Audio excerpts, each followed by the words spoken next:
Yes. એક કલાક પછી. આપણે સોસાયટીમાં પણ જે છે એ કેવી રીતે આપણે હેલ્પ કરી શકીએ લોકોને, જે છે એ ડિફરન્ટ ગ્રુપ. આપણે જરૂર પડે તો વાપરવા થાય ને એટલે. મ્યુટ કરતા રહી ગયા લાગે પ્રકાશભાઈ, મારે મ્યુટ કરવા પડશે. સો શું છે કે એ ડિફરન્ટ કમ્યુનિટીઝ છે, તો એને પણ આપણે કેવી રીતે જે છે એ એમને સપોર્ટ કરી શકીએ, એમને હેલ્પ કરી શકીએ. તો એ પણ વસ્તુ જે છે એ આઉટરીચમાં આપણે જનરલી જોતા હોઈએ છીએ. સો હવે પછી એમાં પાછા ઓર આપણે આગળ વધીએ. સો આજે વિધાઉટ પીપીટી હું જે છે ફાઇલ શેર કરીશ, જેમાંથી આપણે આગળ વધશું. બસ મારી પાસે સમય હતો નહીં એ કરવા.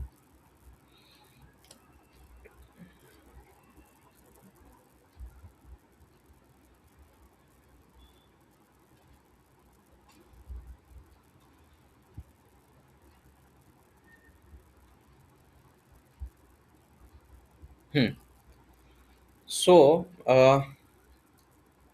થોડું આને ઝૂમ કરવું એટલે વિઝિબલ થાય. એટલે શું છે કે આઉટરીચ ની આપણે જ્યારે વાત કરીએ ને, તો મેઇન એનો વસ્તુ એ છે કે એના હેતુ એ છે કે એક તો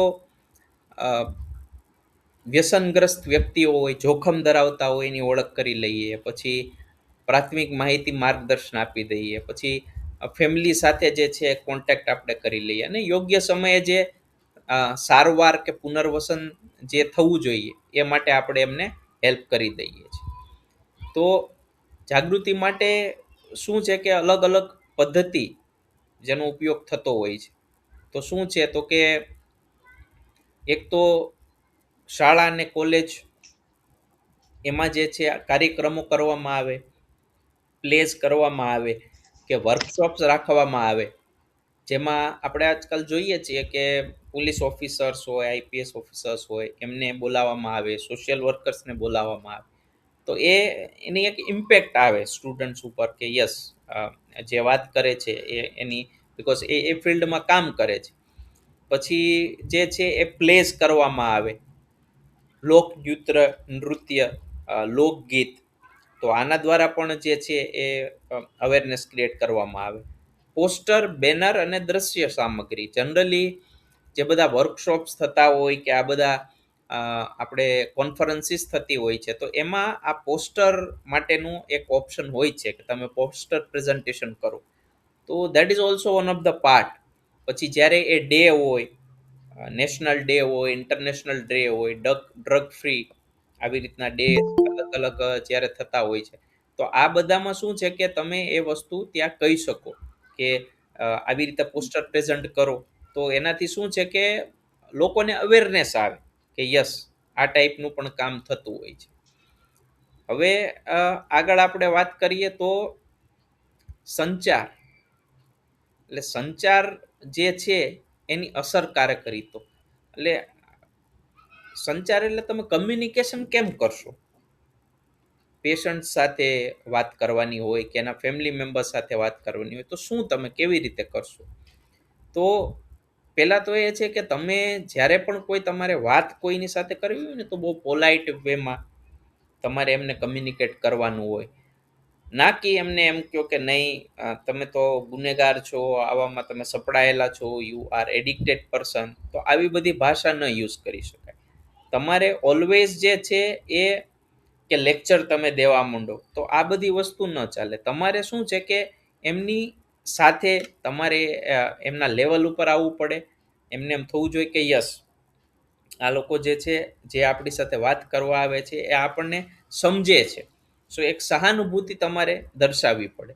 તો એમાં શું શું વસ્તુ છે જે ઇફેક્ટિવ થઈ શકે. ઇફેક્ટિવ કમ્યુનિકેશનની આપણે વાત કરીએ છીએ.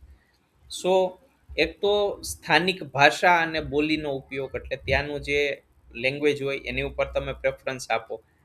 પછી સરળ ને સ્પષ્ટ શબ્દો, કોમ્પ્લેક્સ નથી બનાવવાનું, બિકોઝ આપણે મેસેજ પહોંચાડવાનો છે. એમ દોષારોપણ કોઈ કરવાનું નથી, તો ભાષા જે છે એ એવી હોવી જોઈએ. અને પછી જે વ્યક્તિની વાત છે એ બહુ ધ્યાનથી સાંભળવાની, શું એ કહેવા માગે છે, એ ઇમ્પ્લિસિટ એનો મિનિંગ શું છે, તો એ પણ જાણવું બહુ જરૂરી છે. અને એક ટ્રસ્ટ એમને આપણે જીતવાનો છે, એમનો ટ્રસ્ટ. એમને એવું લાગવું જોઈએ કે જે પણ હું કંઈ વાત કરીશ તો એની ગોપનીયતા, સિક્રસી, કોન્ફિડન્શિયાલિટી એ જળાવેલી રહેશે. હવે શાળા કોલેજમાં જે છે એ શૈક્ષણિક સંસ્થાઓમાં જાગૃતિના કાર્યક્રમની વાત કરીએ તો એનાથી શું ફાયદો થાય છે? કારણ કે આપણે શું છે કે એવું વિચારી શકીએ કે ભાઈ બાળકો જે છે, યુવાનો છે, કદાચ એમને આમાં ઇન્ટરેસ્ટ ન હોય, આ બધા પ્રોગ્રામ થતા હોય, પણ આ કોઈક ને કોઈક જગ્યાએ પ્રિવેન્શન માટે આ હેલ્પ કરતું હોય છે. સો વિદ્યાર્થીઓમાં શું છે કે આવા જ્યારે અવેરનેસ પ્રોગ્રામ થાય તો એક તો એમનું એક જીવન કૌશલ્ય છે એનું ડેવલપમેન્ટ થતું હોય છે. પછી એક પિયર પ્રેશર છે, તો એ પિયર પ્રેશર સામે કેવી રીતે ટકી રહેવા, તો એ પણ ત્યાંથી શીખે છે. કારણ કે એમને એવો સમજ આવવી જોઈએ કે ભાઈ પિયર પ્રેશર છે એ બહુ કોમન છે, એનાથી ગભરાવાની જરૂર નથી, અને એના દબાણમાં કોઈ એડિક્શનમાં, સિગરેટ કે દારૂ કે એ વસ્તુમાં જે છે એ તમારે એમાં ઇન્વોલ્વ થવાનું નથી. અને સ્વસ્થ જીવનશૈલી પ્રત્યે જાગૃતિ વધે છે. એટલે અલ્ટિમેટલી એમને ખ્યાલ આવે કે ભાઈ આપણે હેલ્ધી લાઈફ જીવવાની છે, આપણે લોંગ લાઈફ જીવવાની છે. તો એડિક્શન છે એ બધું નુકસાન કરે છે, તો આપણે એનાથી હંમેશા દૂર રહેવાનું છે. હવે સોશિયલ વર્કર છે કે સામાજિક સંગઠનો, એનજીઓ છે, તો એનું શું કામ છે? તો એ લોકો શું છે કે આઉટરીચની આપણે વાત કરીએ, કારણ કે એની માટે ખાસ લોકો જોઈએ. આપણે ડૉક્ટર્સ છે, કાઉન્સેલર્સ છે, તો એમની પાસે સમયની લિમિટ છે, બધું જ ન કરી શકે. તો એ આ આઉટરીચ સુધી પહોંચી શકે, લોકો સુધી પહોંચે, પછી અલગ અલગ માધ્યમથી અવેરનેસ ક્રિએટ કરે, બરાબર છે. પછી જે પણ કાંઈ હેલ્પ જોતી હોય તો એ હેલ્પ કરે. તો જે આપણે સોશિયલ વર્ક એક કહીએ કે સોશિયલ વર્કર એટલે એની માટે કોઈ ડિગ્રીને આપણે લિમિટ નથી કરતા, બટ કોઈ ઇન્ડિવિજ્યુઅલ એવી ઈચ્છા કરે કે મારે હેલ્પ કરવી છે લોકોની, તો એને આપણે સ્વયંસેવક કહીએ છીએ કે પોતાની રીતે મારો ફ્રી ટાઈમ છે તો I will go, I will do. ઘણા લોકો એવું કરતા હોય છે, રિટાયર્ડ થઈ ગયેલા લોકો હોય કે પછી ઇવન વર્કિંગ પોપ્યુલેશન, વીકેન્ડ એમની પાસે ફ્રી હોય તો એ આવું સોશિયલ વર્ક કરવામાં આગળ ઘણા આવતા હોય છે. તો એ લોકોની શું ભૂમિકા હોય છે? તો કે અવેરનેસ પ્રોગ્રામ છે એમાં સહભાગી થાય છે. પછી જોખમ ધરાવતા વ્યક્તિઓ છે એની ઓળખ.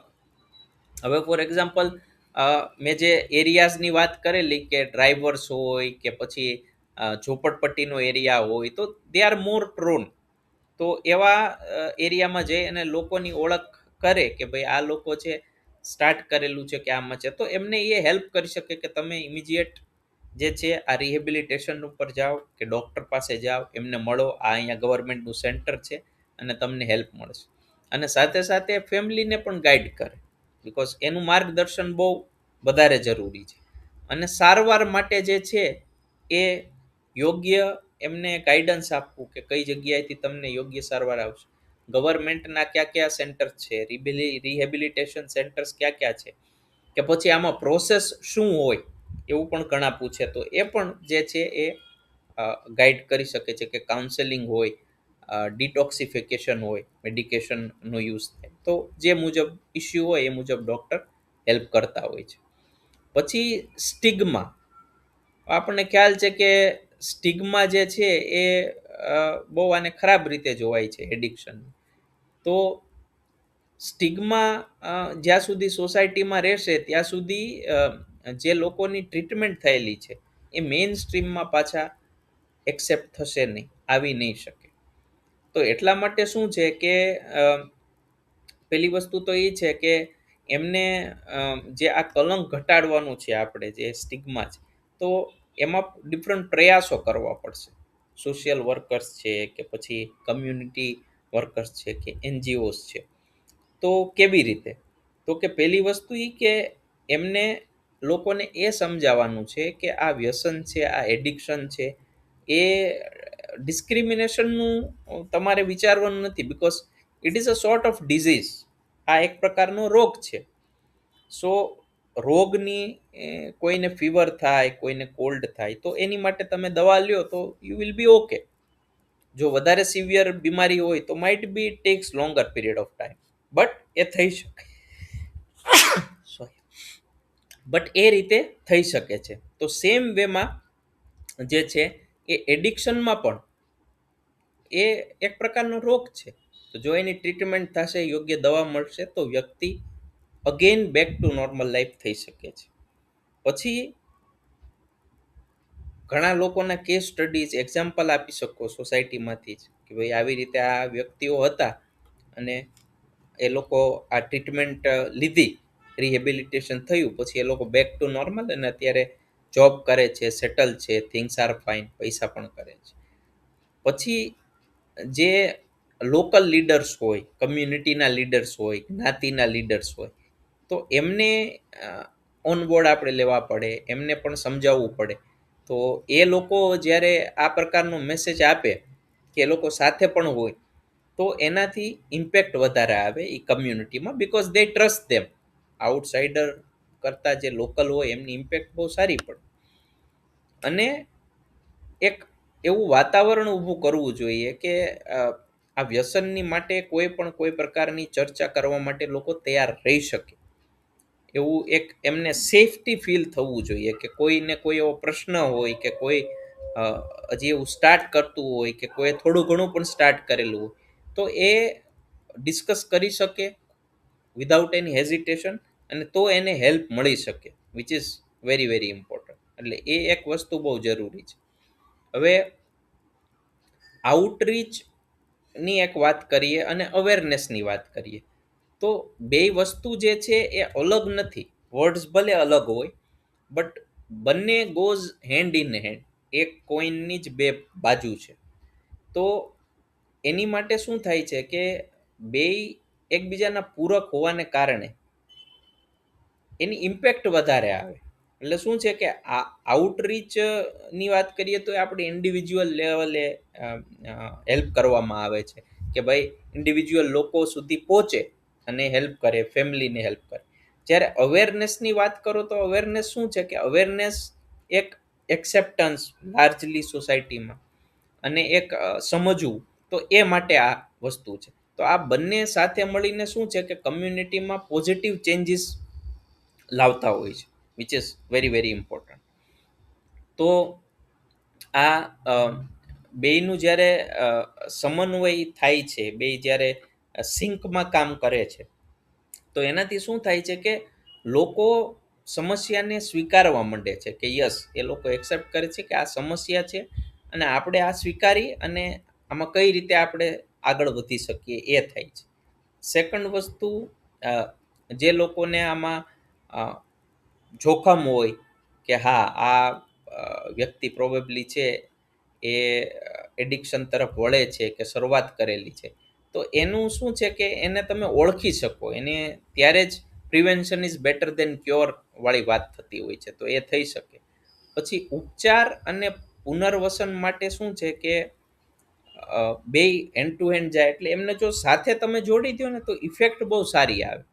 Because ultimately the goal is કે આપણે સોસાયટીને જે છે એ એડિક્શન ફ્રી કરવી.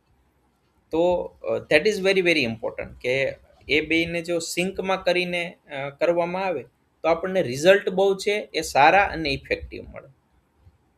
પછી વાત થાય છે કે કમ્યુનિટી અને ટ્રીટમેન્ટ.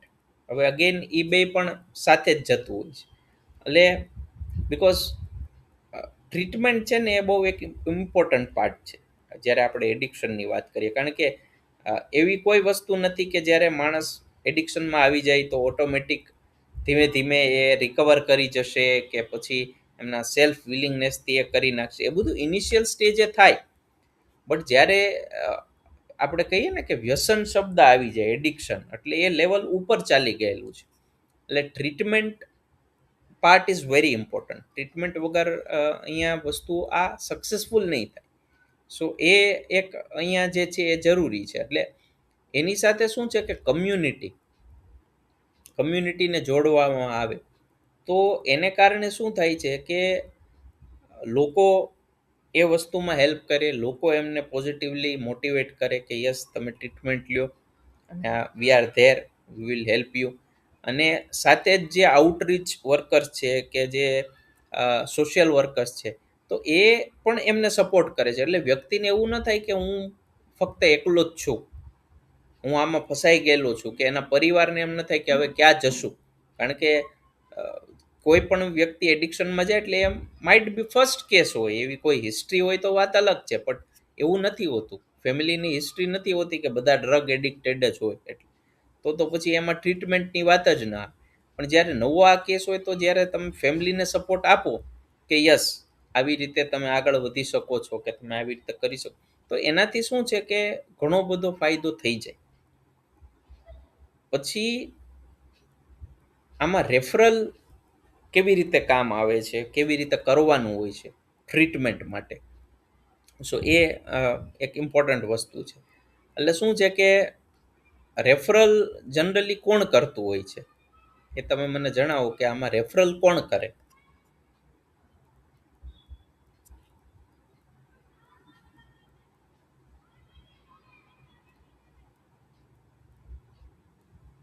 તમને પૂછું છું ક્વેશ્ચન. કોઈ પણ સમજ્યા નહીં સર, શું રેફરલ કરશું? શું કયો વિજયભાઈ? કોણ? આ જે પેલા સમજ ના પડી એમ કે રેફરલ મતલબ એ સમજ ના પડી કે તમે શું પૂછવા માંગો છો.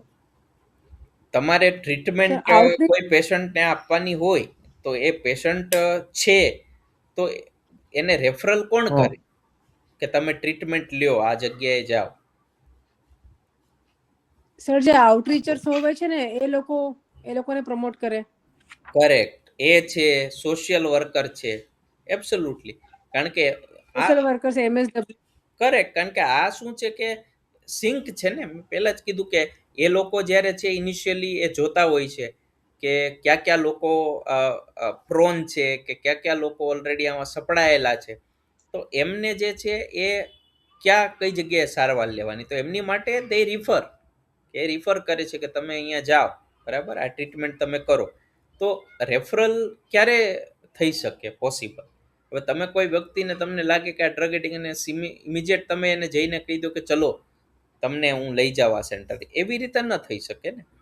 એની એક પ્રક્રિયા છે કે તમારે પહેલાં તો વ્યક્તિ સાથે એક છે એનો એક ટ્રસ્ટ બિલ્ડ કરવો પડે, એક વિશ્વાસ જીતવો પડે, એક રિલેશનશિપ એસ્ટાબ્લિશ કરવું પડે એમની સાથે. પછી એમની સમસ્યાઓ, કે ભાઈ એમની શું સમસ્યા છે, શું કામ એ લોકો એડિક્શન તરફ વળ્યા, કે પછી શું એમની નીડ છે. તો આ બધું એમનું તમારે બેકગ્રાઉન્ડ જે છે એ સારી રીતે જાણવું પડે. પછી એક્ઝેક્ટલી ખ્યાલ આવે કે હવે આ વ્યક્તિ કયા સ્ટેજ ઉપર છે, એને કેટલી જરૂર પડશે, કે કઈ જગ્યાએ તમે એને મોકલી શકો. તો એ હેલ્પ, કે ભાઈ એને એડમિટ થવાની જરૂર છે, કે ઓનલી અત્યારે મેડિકેશન સ્ટાર્ટ કરે, વીકલી કાઉન્સેલિંગ સ્ટાર્ટ કરે તો ઇટ વિલ વર્ક. તો એ બધી જ ઇન્ફોર્મેશન જે છે એ એક તો તમને મળે.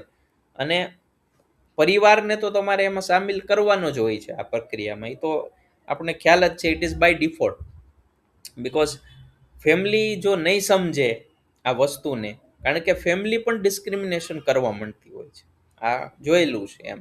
તો ત્યાં એને ફેમિલીને સમજાવવાની છે કે ભાઈ આ વ્યક્તિ રસ્તો ભટકી ગયેલો છે, તો આપણે બધાએ સાથે મળીને એને ઓન ટ્રેક ઉપર લાવવાનું છે, એને હેલ્પ કરવાની છે. So that can be done. So આવી રીતે જે છે એ રેફરલ પ્રક્રિયા જે છે એ આગળ વધતી હોય છે. અને જે સોશિયલ વર્કરને હોય છે, તો એ ઓબ્વિયસલી ઇન સિંક હોય છે. જે સેન્ટર્સ હોય છે, રિહેબિલિટેશન સેન્ટર્સ, પુનર્વસન કેન્દ્ર, તો એ એમને જે છે એ અપડેટ આપતા રહે છે. તો એ મુજબ થતું હોય છે. તો શું છે કે જો સમયસર કોઈને રેફરલ મળી જાય તો પરિસ્થિતિ ગંભીર બનતી નથી. So it is very very important કે યોગ્ય સમયે મળે હેલ્પ. ઘણા લોકોને હેલ્પ જોતી હોય છે, પણ એમને ખ્યાલ જ નથી હોતો કે આવી ઓપ્શન્સ અવેલેબલ છે. તો ત્યાં આ આઉટરીચ વર્કર્સનું કામ સ્ટાર્ટવું હોય છે. તો ત્યાં સ્ટાર્ટ થાય છે, એમનો રોલ બહુ ઇમ્પોર્ટન્ટ માનવામાં આવે છે. હવે રિહેબિલિટેશન જે છે, તો એ રિહેબિલિટેશન શું છે એમ? રિહેબિલિટેશનનો અર્થ તમે શું સમજો છો?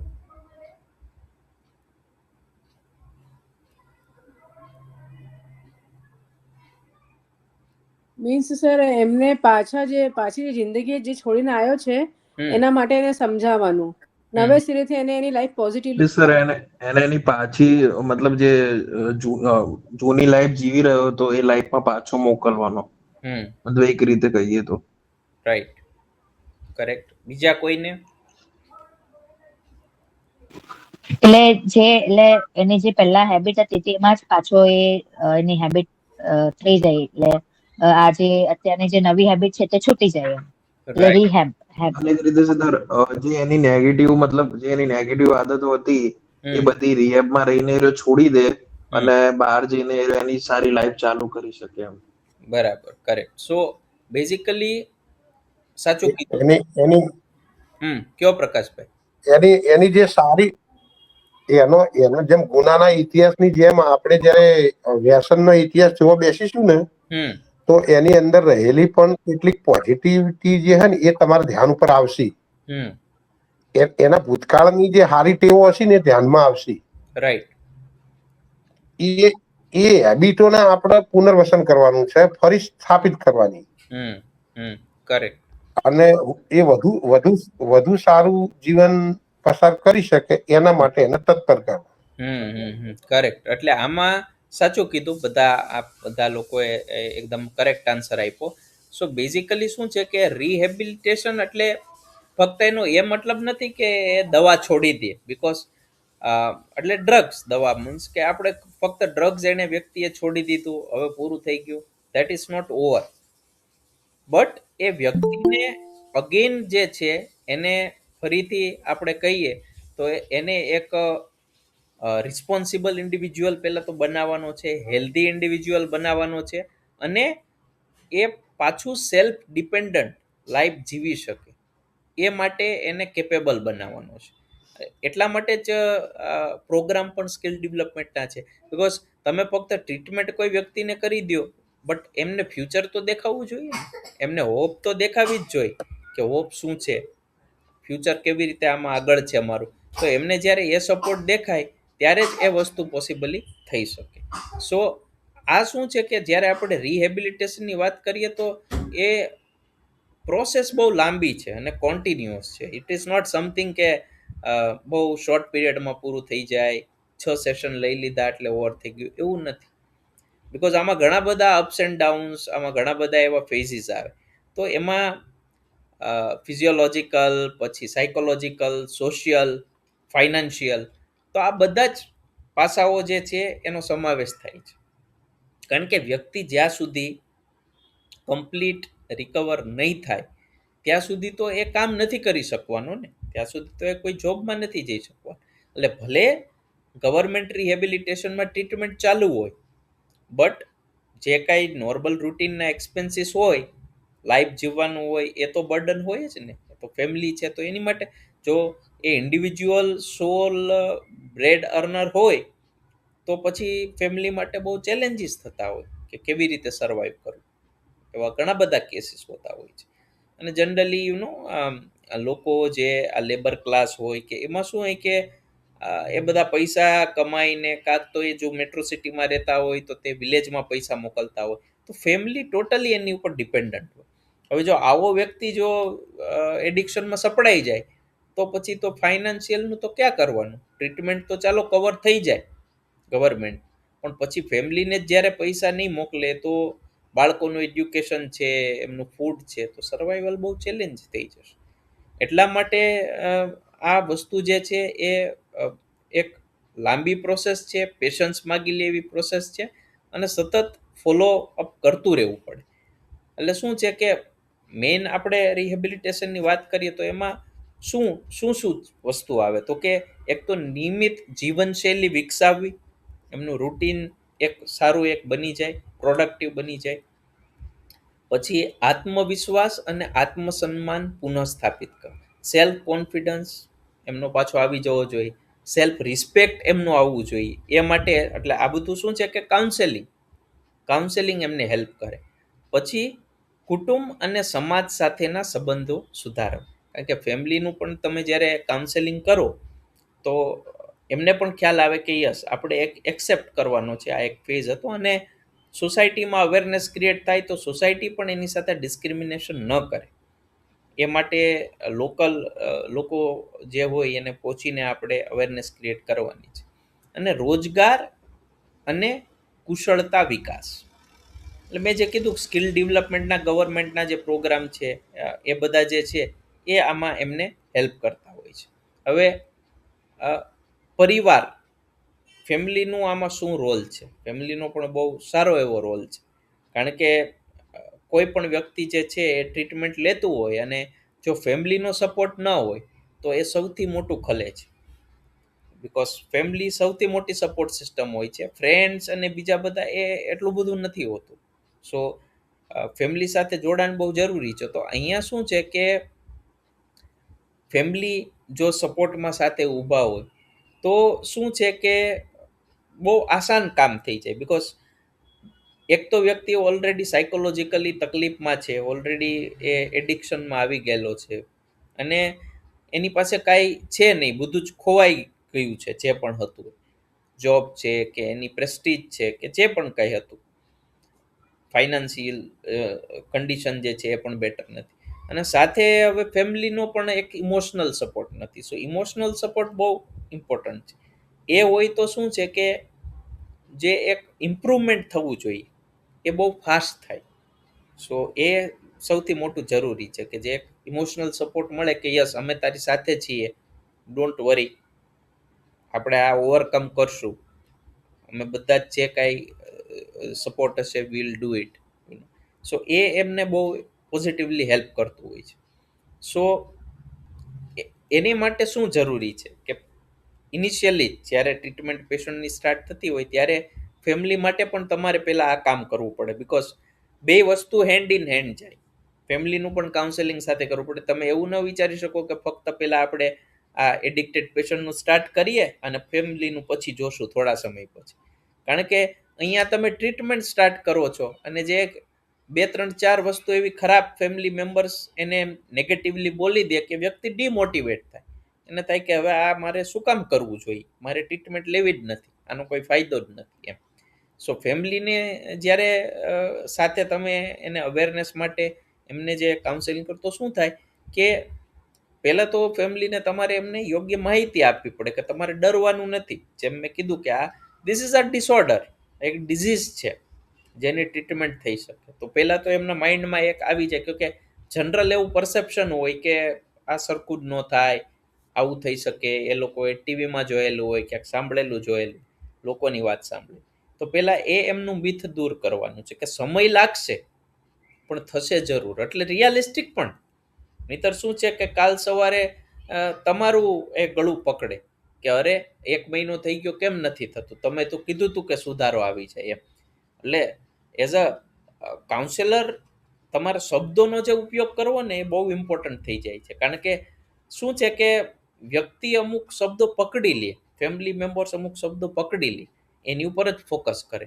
એટલે બહુ સમજી વિચારીને તમારે એ લોકો સાથે વાત કરવી પડે જ્યારે કાઉન્સેલિંગ કરો ત્યારે. પછી એમને સમજાવવું પડે કે તમે બ્લેમ ન કરો, સહાનુભૂતિ દર્શાવો વ્યક્તિને. હવે જે થઈ ગયું એ થઈ ગયું, બરાબર છે. હવે આપણે રસ્તો જોવાનો છે કે અહીંયા તમે આવી ગયા છો ટ્રીટમેન્ટ માટે, બહુ સારું કહેવાય. તો હવે શું આગળ ફ્યુચર છે, આમાં શું કન્ટ્રીબ્યુટ કરી શકીએ. પછી કમ્યુનિકેશન તમે કેમ બેટર કરશો. કારણ કે શું છે કે વ્યક્તિ જ્યારે એડિક્ટેડ થઈ ગયેલો હોય અને પછી એડમિટ થવા આવેલો હોય તો એ પહેલાં બહુ ખરાબ પરિસ્થિતિ, કમ્યુનિકેશન, સ્ટ્રેંગ્યુલેટેડ કમ્યુનિકેશન ફેમિલી મેમ્બર્સ વચ્ચે હોય. શું હોય તો ગાળાગાળી પણ ઘણી વાર થઈ જતી હોય, એ ટાઈપની કન્ડિશન હોય. તો એ કન્ડિશનમાં તમારે એમને સમજાવવાનું છે કે કમ્યુનિકેશન સારું રાખવાનું છે, તો એ હેલ્પફુલ થાય. અને રિલેપ્સ, કારણ કે દરેક વખતે એવું જરૂરી નથી કે એને એડમિટ જ કરવામાં આવે રિહેબિલિટેશનમાં, સિવિયરિટી ન હોય તો. બટ જ્યારે ટ્રીટમેન્ટ સ્ટાર્ટ હોય તો મેક્સિમમ ટાઈમ શું છે કે ફેમિલી સાથે સ્પેન્ડ કરે છે એ વ્યક્તિ. તો એ ફેમિલીએ ધ્યાન રાખવાનું છે કે રિલેપ્સ થાય છે કે નહીં આનું, એનું પણ તમારે એમને ગાઈડન્સ આપવાનું છે કે રિલેપ્સ કોને કહેવાય, કેવી રીતે થઈ શકે. તો તમે એ વસ્તુ મોનિટર કરજો, because that is very much important. તો એ આ બધી વસ્તુ શું છે કે પરિવારને તમે ગાઈડ કરો છો. એટલે શું છે કે જ્યારે પરિવાર સમજદાર કે સહાયક બને તો શું છે કે વ્યક્તિનું જે એક પુનઃસ્થાપન કરવાનું છે એ એક મજબૂત બની જાય છે, એ એક સ્ટ્રોંગ બની જાય છે. હવે પુનઃસ્થાપનની આપણે વાત કરીએ તો પુનઃસ્થાપન એટલે શું? એટલે પુનઃસ્થાપન રિહેબિલિટેશન એક તરીકેથી, એટલે વ્યસનગ્રસ્ત વ્યક્તિને ફરી સમાજમાં મુખ્ય પ્રવાહમાં સામેલ કરે, એટલે એ રિસ્પેક્ટફુલી સોસાયટીમાં જીવી શકે, જોબ એને મળે, ત્યાં ડિસ્ક્રિમિનેશન ન થાય, અને એને જે પણ પહેલાંની મુજબ જે લાઈફ જીવતો હતો એવી એ જીવવાનું ચાલુ કરે. પછી શું છે કે social acceptance is very important. કારણ કે જો વ્યક્તિ ટ્રીટમેન્ટ થઈને બહાર જશે ને લોકો એને અલગ રીતે ટ્રીટ કરશે, આઉટકાસ્ટ તરીકે કરશે, તો પાછું એ વ્યક્તિને એવા માહોલમાં જવાનું મન નહીં થાય. એને એવું થશે કે બેટર છે કે હું પહેલાં હતો એવું ને એવું રહું, ચાલુ કરું, રિલેપ્સ ઇમિજિએટ આવી શકે. એટલે જ સાથે સોસાયટીને અવેરનેસ કરવું આ બધું બહુ જરૂરી થઈ જાય. તો શું છે કે એ વ્યક્તિને નિરાશા ન આવવી જોઈએ, એ હોપ હોવી જોઈએ. હોપલેસનેસ આવે તો પછી અગેન જે પણ કામ કરેલું છે એની ઉપર પાણી ફર્યું. અને આ ચેલેન્જીસ આવતા હોય છે, કારણ કે આપણે જેટલું બોલીએ છીએ એટલો સમાજ આ વસ્તુને ઇઝીલી એક્સેપ્ટ નથી કરતો, એ ડિસ્ક્રિમિનેશન બહુ કરે છે. અને એને કારણે, કારણ કે જો એટલું આપણે અહીંયા એવું એજ્યુકેશનનું લેવલ નથી, એવું લોકોની માનસિકતા અલગ છે, અહીંયાનું આપણું બધું એન્વાયરમેન્ટની અલગ છે. એટલે વેસ્ટર્ન કલ્ચર અને જે બધા હોય એની સાથે આપણે કમ્પેર ન કરી શકીએ. ત્યાં પણ થતું હોય છે, પણ અહીંના કમ્પેરમાં ત્યાં ઓછું હોય એવું પોસિબિલિટી થાય, બિકોઝ એ લોકોની થોટ પ્રોસેસ અલગ છે, એજ્યુકેશન અલગ છે. અહીંયા આપણે આપણું કલ્ચર, કમ્યુનિટી એ બધું જોઈએ તો બહુ વેરાયટીઝ છે, કાસ્ટ, ક્રીડ. તો એને કારણે શું છે કે આ એકસાથે એકદમ અપ્લાય કરવું એ બહુ ચેલેન્જિંગ થતું હોય છે. તો પુનઃસ્થાપન માટેના મુખ્ય પાસાઓ શું છે? તો કે સૌથી વસ્તુ તો પરિવાર અને સમુદાયમાં સ્વીકાર, એક્સેપ્ટન્સ થઈ જવું બહુ જરૂરી છે. સેકન્ડ છે રોજગાર અને સ્વરોજગારની તક, એટલે સ્કિલ ડેવલપમેન્ટ માટે ગવર્મેન્ટના જે પ્રોગ્રામ્સ હોય તમારે એમને ઇમિડિયેટ હેલ્પ કરવાની છે. જેવો એ વ્યક્તિ બેટર થવા માંડે થોડો કે યસ આ તમે સ્કિલ શીખો, આ કરો તો યુ વિલ ગેટ ઓપોર્ચ્યુનિટીઝ.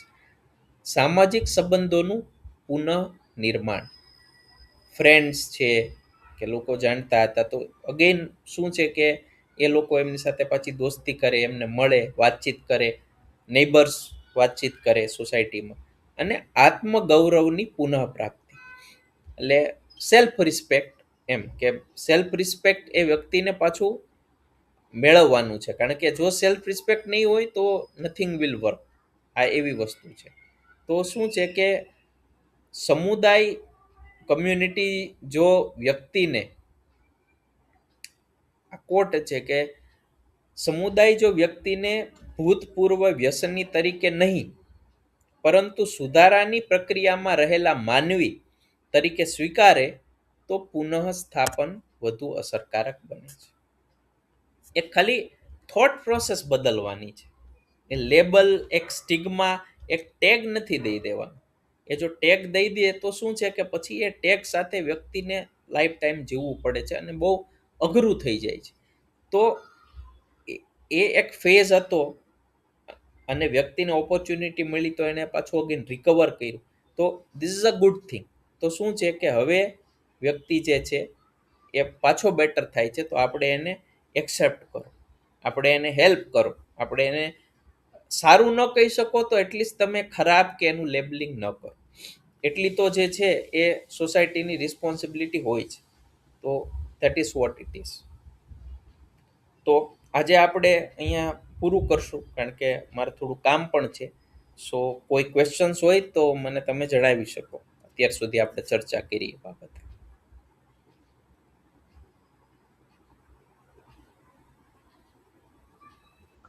ના સર, કોઈ ક્વેશ્ચન નહીં. ઓકે. અને મટીરિયલ આપણા જે બધા યુનિટ્સનું છે હું પોસ્ટ કરતો જઈશ. એટલે અને એક હું જે છે ને એ પોલ ક્રિએટ કરું છું કે જે લોકોને ફિઝિકલ કોપી જોતી હોય બધા 10 યુનિટ્સની, તો એ લોકો એમાં યસ ને નોનો હું પોલ ક્રિએટ કરું એ મુજબ કરજો. એટલે મેં પાર્થભાઈ સાથે વાત કરી દીધેલી છે, એટલે એ પછી જણાવી દેશે કે કોલેજમાં અવેલેબલ હશે થોડાક જ દિવસમાં. સો જે લોકોને ફિઝિકલ કલેક્ટ કરવું હશે એ ત્યાંથી કલેક્ટ કરી શકે. સો એક વોટ્સએપમાં હું પોલ ક્રિએટ કરી નાખીશ. જે લોકો કરશે એટલે શું છે કે અનનેસેસરી કોપીઝ વેસ્ટ ન જાય, જેને જરૂર હોય એ લોકોને મળી જશે. તો હું એ poll sir thank you sir. Sir એમાં પોસ્ટ નહીં કરી શકો? તમે કરો ને, સોરી સર, તમે એમાં પોસ્ટ કરો ન તો કરે ને ઉપરનું આપણું સિલેબસ બી બલ્કી આખી વસ્તુ થઈ જાય ને, એટલે પોસ્ટ તો આટલા બધા લોકોને પોસ્ટ કરવું. એકચ્યુઅલી આ ફિઝિકલ કોર્સ છે આપણું, રાઈટ? આ તો આપણે બધાને લિવરેજ માટે, યુનિવર્સિટીને ખબર નથી કે ધીસ ઇઝ નોટ ફિઝિકલ. એટલે આપણે એ વસ્તુ પણ આપણે બહાર નથી પાડેલી, બીકોઝ તો પછી શું છે કે ઇસ્યુ ક્રિએટ થઈ જાય. એટલે એ ત્યાંથી ઇન્ડિવિડ્યુઅલ જ કલેક્ટ કરવું પડશે. That is the only option. કાં તો કોઈ કલેક્ટ કરીને તમને પૂછે. સર એકવાર એવું કરો ને, બધા સાથે મળીએ એકબીજાને, તો બી ઘણા બધા ખ્યાલ આવે. શું કહો છો? અત્યારે જેને આવવું હોય એ આવે ને, બધા ત્યાં યુનિવર્સિટી કે જે તમે કહો છો ત્યાં હા, કોલેજ મળીએ બી એ તો કોલેજ સ્ટુડન્ટ. છે આપણે વડોદરામાં, પણ હવે એ જ જોવાનું ને, બધાને હા, પછી વિઝિબલ થવું જોઈએ ને એમ. એટલે એ પણ બાકી વસ્તુ છે ને. એ પછી આપણે કરી લેવું પડે. એટલે ઓકે હેલો, ઓકે. હા એ પછી મેડમ આપણે એક્ઝામમાં મળીશું. અમદાવાદ કે વડોદરા વાળા જે હોય ને, એકબીજાની સાથે ફોન કરી અને આપણે કોલોબોરેશનમાં રહી અને કે ભાઈ ગમે તે એક શનિવાર કે શુક્રવાર નક્કી કરીને મળવું પડે. એટલે એ તો પછી શું એવું છે કે થાય. અને સર હા બોલો. આ પેપર આપણે તમે જે પેપર પ્રેઝન્ટેશન નું કહે છો, ઈ આપણે ડિપ્લોમા જરૂરી છે? ઈ આપણો part of yes syllabus yes internal compulsory છે આ? ઇન્ટરનલ સ્કોરિંગમાં એ આવશે. કારણ કે હવે જ્યારે આપણું સેમેસ્ટર 2 ચાલુ થશે, એમાં ઇન્ટરનલ સ્કોરિંગમાં તમારો પ્રોજેક્ટ આવશે, બરાબર છે? પછી તમારી ઇન્ટર્નશિપ આવશે અને તમારા રિસર્ચ પેપર આવશે. તો એ ઇન્ટરનલ માર્ક્સ એના કન્સિડર થશે. એટલે કમ્પલસરી એ તમારી ઉપર છે કે તમારે એ માર્ક્સ મેળવવા છે તો તમે કરો. કમ્પલસરી એટલે એવું નથી કે તમે નહીં કરો તો ફેલ થઈ જશો, પણ તમે એ કરશો તો તમને એ જ મળશે માર્ક્સમાં. એ તો ડેફિનેટલી છે, કારણ કે ઇન્ટરનલ માર્ક્સમાં એ કાઉન્ટ થશે. કેટલો વેટેજ છે સર? એવું વેટેજ એવું ન હોય ને, એ તો પછી ત્યારે એટલે ડિસાઈડ સર થાય. એનું કેટલું વેટેજ છે? ના, એ તો જે પ્રોજેક્ટ ના કેટલા છે, પછી આ કેટલા છે, એ પછી એક્ઝામિનર ડિસાઈડ કરે. એટલે વેટેજ તો સારો જ હોય, બીકોઝ રિસર્ચ પેપર. તો સર એમાં ખાલી એબ્સ્ટ્રેક્ટ અને પીપીટી કરવાનું કે પછી આખું પેપર? રિસર્ચ પેપર કરવાનું ને, તમારે રિસર્ચ પેપર કરવાનું. પેપર પ્રેઝન્ટેશનમાં હા, એબ્સ્ટ્રેક્ટ અને પીપીટી પ્રેઝન્ટ કરવાનું? હા, એવી રીતે બે રીતે હોય છે. અને એક હોય પછી છે ફૂલ પેપર, તો ખાલી અમે ફૂલ પીપીટી ને પેપર તમારું ફૂલ પેપર ત્યાં પ્રેઝન્ટ કરવું જોઈએ, આખું પેપર લખેલું. સો રિસર્ચ પેપર જે રીતે લખાય, ઇન ટેક્સ્ટ સાઇટેશન એની અંદર આવે, એપી એનું ફોર્મેટ તમારે જોવો પડે, બરાબર છે? પછી તમે જો હાઇપોથેસિસ ને એવું બનાવો તો પછી તમારે ડેટા કલેક્ટ કરવો પડે. સો એ ડેટા કલેક્ટ કરી સ્ટેટિસ્ટિકલ એનાલિસિસ કરી એ પણ થઈ શકે. So that is also there. So એ મેં ઓલરેડી એકવાર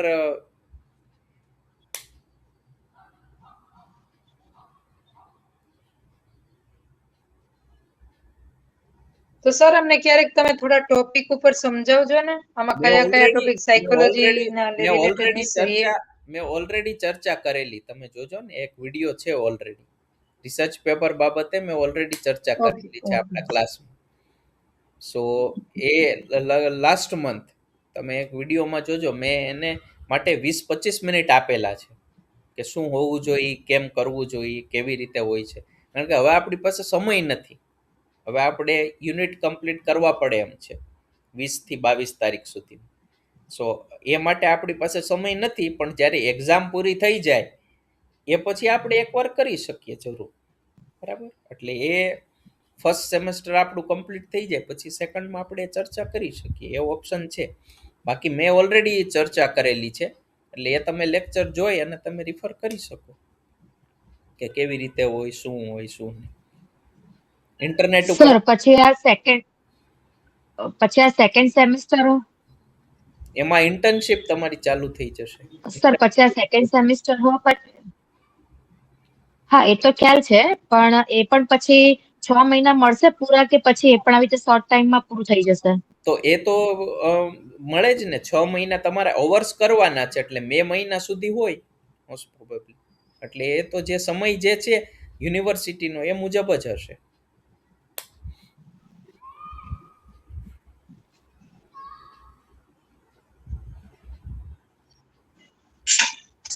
એ તો જે યુનિવર્સિટીનો આપણું ટાઈમ લાઈન છે ને એ મુજબ જ ફોલો થશે. એમાં કાંઈ આપણું શોર્ટમાં એવું ન ચાલે. અત્યારે કેમ જેમ ડિસેમ્બરમાં આપણું છે એક્ઝામ, એમ પહેલાનું પણ જે એટલે ટાઈમ. સર તમે એમ કહેવા માંગો છો કે અમુક કલાકો તમને કહેવામાં આવશે કે આટલા કલાક કરેલું હોવું જોઈએ? Yes absolutely. અવર્સ ઉપર જ હોય ને. It is there. તમારે એટલા અવર્સ પૂરા કરવા પડે એ લખેલું હોય છે ઇન્ટર્નશિપ કરવા કહેલા હોય. Okay sir. યસ, આટલા અવર્સ કરેલા છે. That's the minimum requirement. એટલે એ તમારે કરવી પડે છે. અને સર એના માટે તમે લેટર પૂરો હા, એ બધું ઇન્ટર્નશિપ માટે તમે લેટર પ્રોવાઈડ કરશો ને? Yes absolutely. એ તો મળે ને યુનિવર્સિટી તરફથી. એ તો મળે જ. ઓકે, કારણ કે લાસ્ટ ટાઈમ વિજયભાઈ કહેતા હતા કે એ લોકોના ત્યાં ગાડી પૂછવા ગયેલા તો કઈ ફીસ કહેતા હતા કે દર મહિને 1500 રૂપિયા કઈ ફીસ છે. તો એ તો કોણે એવી ફીસ કીધેલી? આ સર વિજયભાઈ કઈ મારા અહીંયા હું પૂછવા ગયો હતો ને કઈ તો જગ્યાએ? ત્યાં મતલબ એમને પૈસા કીધા હતા કે ઇન્ટર્નશિપ તમારે કરવી હોય તો તમારે દર મહિને આપણે પાઠક મને સમજાણું નહીં. સાઉન્ડ આવે છે સર? એટલે સર અમારે અહીંયા ને આપણે શું નામ છે માંડોદરી કરીને ગામ છે, ત્યાં ને એક આપણે રીએફ સેન્ટર છે. ઓકે. તો અમે ત્યાં પૂછ્યું હતું કે મેં કીધું સર આ રીતે આપણે ઇન્ટર્નશિપ નું હોય છે તો કે અમે દર મહિને આટલી ફીસ લઈએ છીએ એમ. હા, તો એ તો સેન્ટર્સ ઉપર ડિપેન્ડ કરે ને. અમુક પેડ ઇન્ટર્નશિપ સાયકોલોજીમાં પણ હોય છે. સાયકોલોજીમાં પણ માસ્ટર્સના સ્ટુડન્ટ કરવા આવે તો ઘણા બધા ઓર્ગેનાઇઝેશન ફીસ લેતા હોય છે. શું કામ? એનું પણ હું રીઝન આપું કે મેં કીધું અમને એવી કોઈ ચર્ચા એમને નથી કરી એમ. સમજ્યા? સિન્સિયરિટી લે ને લોકોને. એની પાછળનો લોજિક ઈ છે કે તમે જો કંઈક પેમેન્ટ કરેલું હોય તો તમે સિન્સિયર રહ્યો કે યસ મારે ટાઈમે પહોંચવાનું છે, મારે ટાઈમે આ કરવાનું છે. અહીંયા પણ લે છે મુંબઈમાં, ઘણા બધા લે છે ઓર્ગેનાઇઝેશન. પેડ ઇન્ટર્નશિપ કહેવાય. સો એ ડિપેન્ડ કરે કે તમે કેવી જગ્યાએ ઇન્ટર્નશિપ કરવા જાઓ છો એમ. અલ્ટિમેટલી એ છે વસ્તુ. સો એ તો તમારે શોધવું પડે કે કઈ જગ્યાએ કરવું, કોણ ફીસ નથી લેતું, શું કરવું. એટલે એ વસ્તુ થોડી તમારે જોવી પડે. તો એટલે સર અમને કોઈ એવી ચોખવટ નથી કરી કે કોલેજ તરફથી કે આવી રીતે પેઇડ ઇન્ટર્નશિપ કરવાનું હશે. મેં કીધું કોલેજ તરફથી આવશે તો પછી ના કોલેજ પેઇડ ક્યાંથી આવે? ના, એવું ન હોય વિજયભાઈ. કોલેજ તરફથી ન આવે એવી કોઈ જગ્યાએ ચોખવટ ન હોય. કોલેજ તમને ન ગોતીને દે કે આ કરો, બરાબર. કોલેજ તમને લેટર ઇસ્યુ કરીને આપે કે આ વસ્તુ જે છે એ તમે ઇન્ટર્નશિપ, આ મારા સ્ટુડન્ટ છે અને એને તમે ઇન્ટર્નશિપ માટે પરમિશન આપો. So that can be the way, બરાબર. એ રીતે હોય. કોલેજ તમને શોધીને ના આપે કે આને તમે કરી દો આવી રીતે. તો હું સમજી ગયો તમારી વાત, શોધવાની કોઈ વાત નથી. પણ આપણે તો શું વાત હતી કે મતલબ આપણો કોર્સ તો એક રીતે પ્રેક્ટિકલ કોર્સ છે ને, આ શીખવા બીખવાનું તો એક ખાલી નોર્મલી પાયા પૂરતું છે. એ રીતે હતું ને આપણું તો એમ. પણ એ ન ચાલે ને વિજયભાઈ. એ તો આપણા હાથમાં, કોલેજના હાથમાં થોડું છે. હું તમે પૂછું તમને, મને શું યુનિવર્સિટીમાં ખબર? એડમિશન લ્યો તો તમે મને શું ખબર છે? હું તો તમે પૂછું છું ને. ના પણ તમે યુનિવર્સિટીમાં એમ કહી શકો કે મને ઇન્ટર્નશિપ તમે કરાવી દો. મેં યુનિવર્સિટીમાં એડમિશન લીધું, મને માસ્ટરની ઇન્ટર્નશિપ કરાવી દો બીકોઝ તમે કીધું કે ઇન્ટર્નશિપ કરવાની છે, રાઈટ? એ તો બધી જ જગ્યાએ પાર્ટ એન્ડ પાર્સલ હોય છે. તમારે શોધવું પડે કે કયો વ્યક્તિ ફ્રીમાં આપે છે, ક્યાં ચાર્જ કરે છે, બરાબર. સો મારે જવાનું છે, ઓલરેડી હું 10 મિનિટ્સ લેટ છું. સો આપણે આ ચર્ચાને અહીંયા એન્ડ કરીએ અને પછી આપણે નેક્સ્ટ ક્લાસમાં મળશું. મોસ્ટ પ્રોબેબલી કાલે તો હું જણાવી દઈશ, બરાબર. ચાલો, good night. Okay sir, by.